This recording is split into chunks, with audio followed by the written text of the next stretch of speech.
Why go on when you give everything and face that which torments you, only to find that it is worse than you could have imagined? Why go on? Is it really so weak to ask this? Or are we just so afraid of the honest answer that we do not dare pose the question?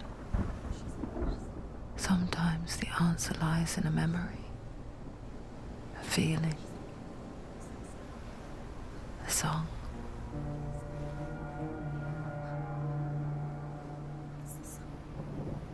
It's not real.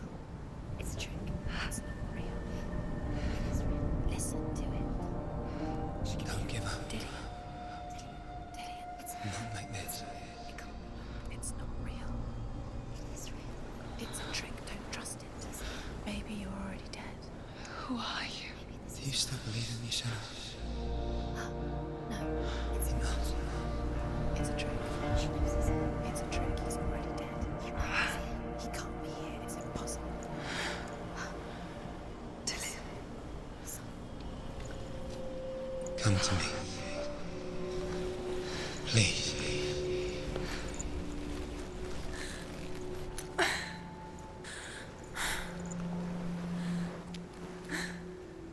The light.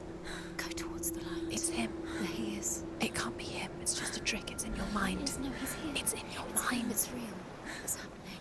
Go towards it.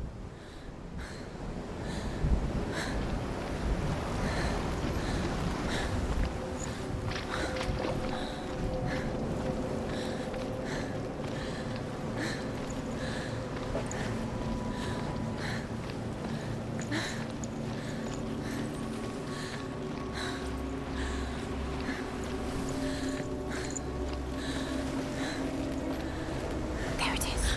You're imagining this. Dillian. It's Dillian. He's gone and you were too slow. How could you keep going? How could you keep going? Ignore the pain. I told you it was to trick you. I told you. Where are you going? See, there's nothing to follow. Come on.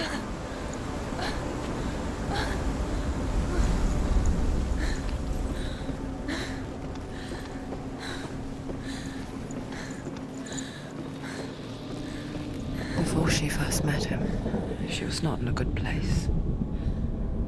Just a teenager, but not like the others. Barely functioning, she rarely left the house. Her father's in-bell made sure of that. Only occasionally did she venture out on her own, collecting firewood and herbs. Errands out in the Orkney Plains. That was her world. Like this one. Barren and lonely.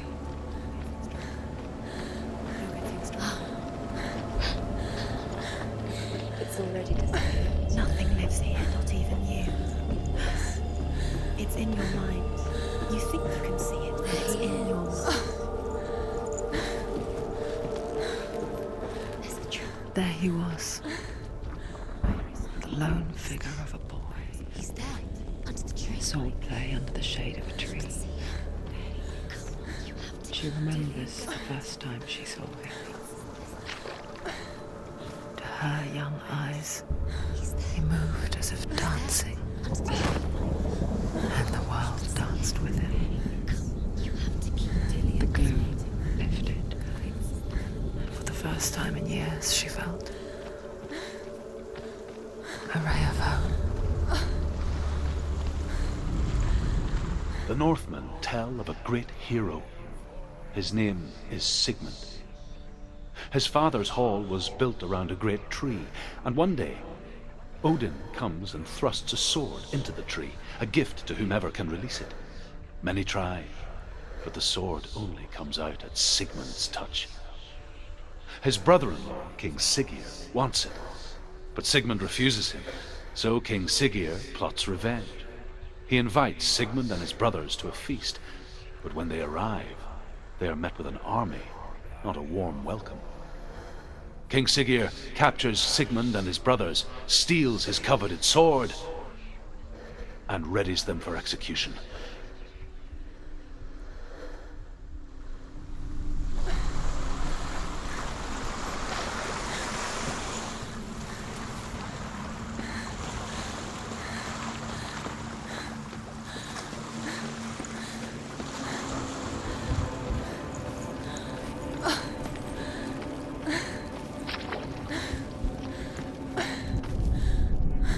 Death for Sigmund and his brothers seems certain.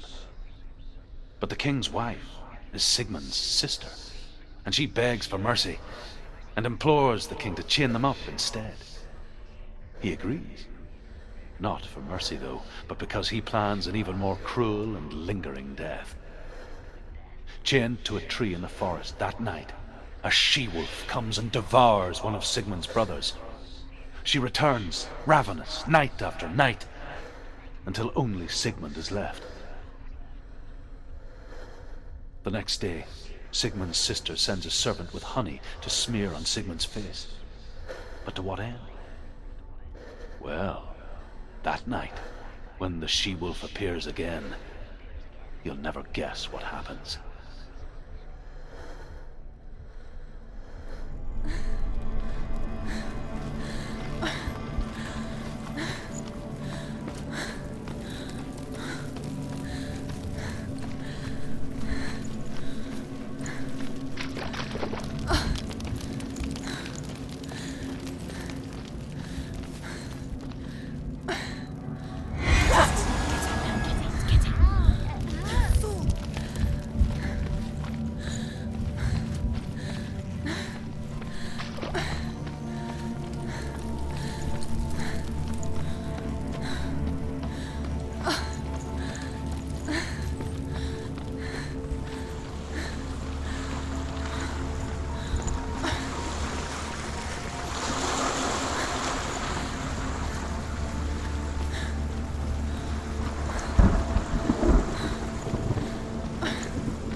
As the she-wolf licks the sweet honey from Sigmund's face, he bites the wolf's tongue. The she-wolf pulls away, but Sigmund holds on. The chains break, and he is free. After his escape, Sigmund lives like us, hidden in the forest. His enemy, King Siggeir, believing him dead, as his sister plots revenge. And for vengeance to succeed, even the great Sigmund needs help. So she sends her sons to him. But their blood is weak and corrupted, and they're put to death by Sigmund. So his sister hatches a new plan, one that is cold of heart and pure of blood.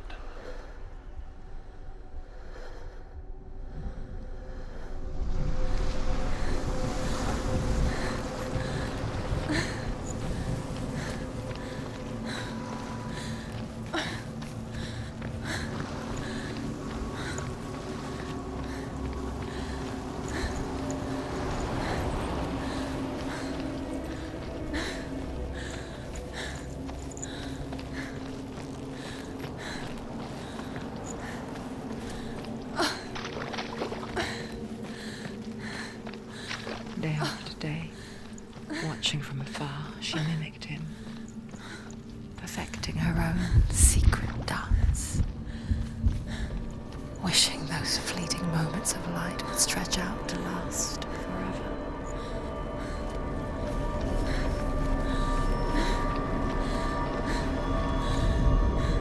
Sigmund's sister trades shapes with a sorceress, and in disguise, she lies with her own brother. She gives birth to a son named Sinfjotli. After a time, she sends him to the forest to Sigmund. He tests the boy and finds him strong and fearless, and so they go to take their vengeance on King Siggeir. But luck is not on their side. They're captured, and Siggeir has them buried alive.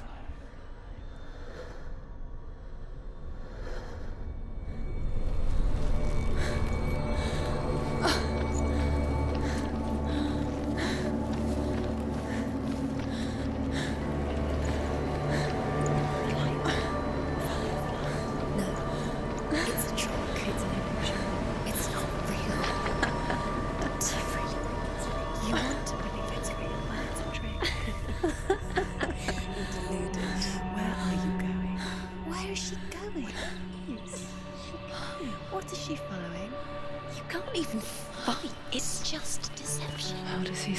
effortlessly caught the world in bliss.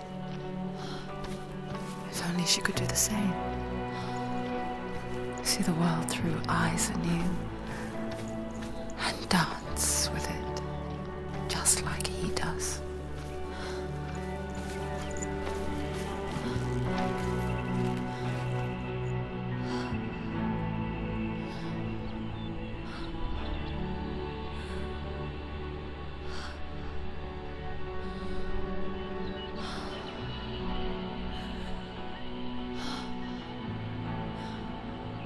What's your name? Senua. I haven't seen you before. I don't leave home much. Oh, Zenua's daughter. I have to go. Wait. Who taught you to fight like that? No one. No one. Well, I watched you, and You learnt all of that from watching me? You should become a warrior, you know. me? I'm Dilly. I'm here for the warrior trials. Just come and watch. And bring your sword. You can't put it into words. That moment when you look into the eyes of the one who's supposed to reassure you, make you feel safe. It only takes an instant. Fear swallows you before you have a chance to make sense of it. And darkness becomes a part of who you are. You killed him. But her world changed the day the Northmen took him from her. Senua knows that there's no going back to how things were. That there's nothing to go back to at all. Stay still, stay quiet, hide, don't tell her. Their gods can see into your mind. They will use this power to destroy you. They won't stop me. I can still feel it. Whatever's left of him, they will never let him go. I'm not gonna let him rot here. You're the one rotting here. Leave me alone. You will die here, No. and all your suffering will have been for nothing.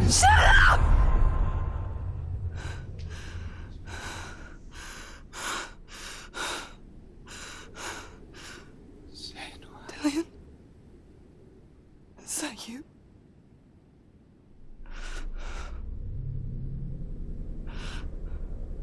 I'll find you, my love. I promise.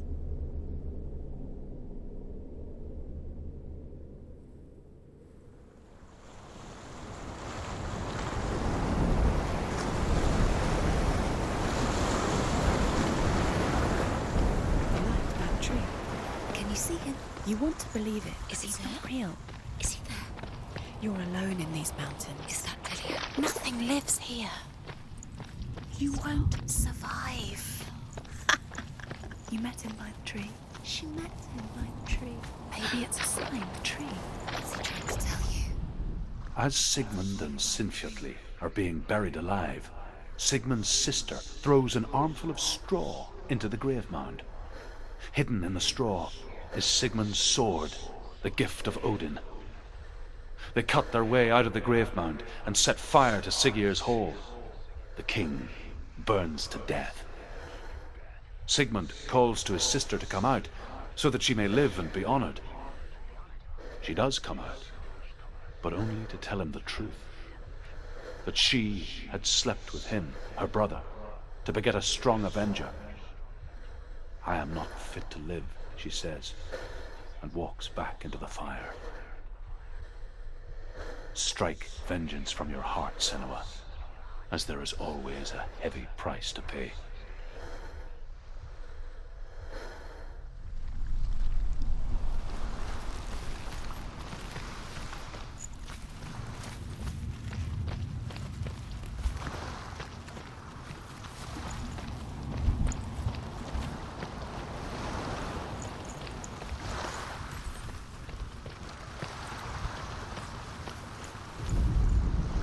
And here is the end of Sigmund's story.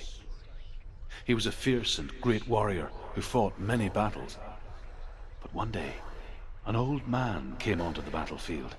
Although shadowed by a hood, Sigmund saw that he only had one eye. The man raised his spear, and Sigmund struck at it with his sword, but the sword shattered into pieces. Sigmund then knew that this was Odin, and thus that victory could not be his. He bowed his head and accepted his end. Dying, he tells his wife that she is with child, and that her son will one day make a great weapon out of the fragments of his sword. The sword named Gram.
Imagine a sword that can slay gods.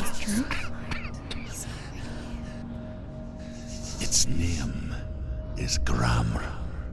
It was forged by the god of all Northmen, Odin, and gifted to Sigmund, a great warrior. I need this sword. It's important.